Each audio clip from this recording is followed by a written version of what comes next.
Olá galera do canal Criador de Personagens, sou o Luiz Pedro aqui novamente. Gente, eu disse a vocês que ia ter vídeo essa semana e vai ter vídeo essa semana. Provavelmente vai ter dois vídeos, esse vídeo que eu estou fazendo agora e provavelmente o outro que são das fichas de personagens vistos de corpo inteiro.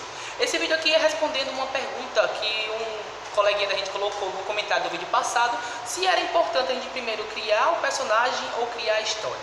Gente, às vezes pode variar muito de cada criador de personagem. Eu vou ser bem breve com vocês, mas praticamente quando a gente cria um personagem, o mais interessante é que a gente cria o conceito da história primeiro, né? Quando a gente fala conceito, é criar o conceito da história, né? Que tipo de história você vai escrever? Uma drama, um terror, uma ação?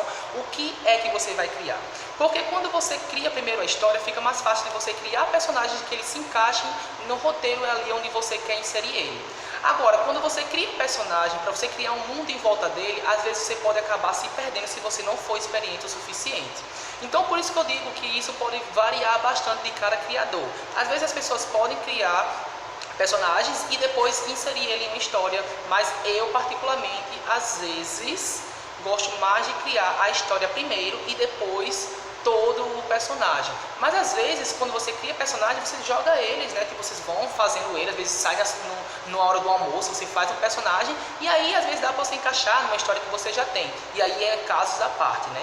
Mas eu crio muito mais personagens do que história. Então geralmente eu tenho uma gama de personagens muito grande e às vezes eu vou criar uma história e aproveito esses personagens na minha história. Então basicamente até essa arte aqui que eu estou fazendo, que vocês estão vendo aí, não estou vendo tão nitidamente, depois eu vou mostrar bem perfeitinho aqui no canal. É uma arte a qual eu vou sim aproveitar em um mangá futuro meu, né? Mas ainda estou vendo em que tipo de roteiro vou encaixar essa arte, entendeu? Então assim, se você quer criar um personagem e depois criar a história, cria. Agora saiba criar, né, o personagem e a história para que ele se encaixe bem na sua história. Mas se você cria muita história e depois cria os personagens, está no caminho muito mais certo. Então assim, ambas as partes nenhum estão erradas. Só procure um meio que melhor fique facilitando para vocês, né? Para que suas histórias tenham um laço interessante entre os personagens. Porque para uma história ser bem interessante, às vezes não precisa ser bem desenhada, mas às vezes bem roteirizada, bem narrada, bem completazinha, bem direitinho, para que seu leitor, né, se sinta muito mais à vontade em ler uma história elegante, né, e com personagens simples, entendeu? Então às vezes nem toda a arte ela é tão interessante assim.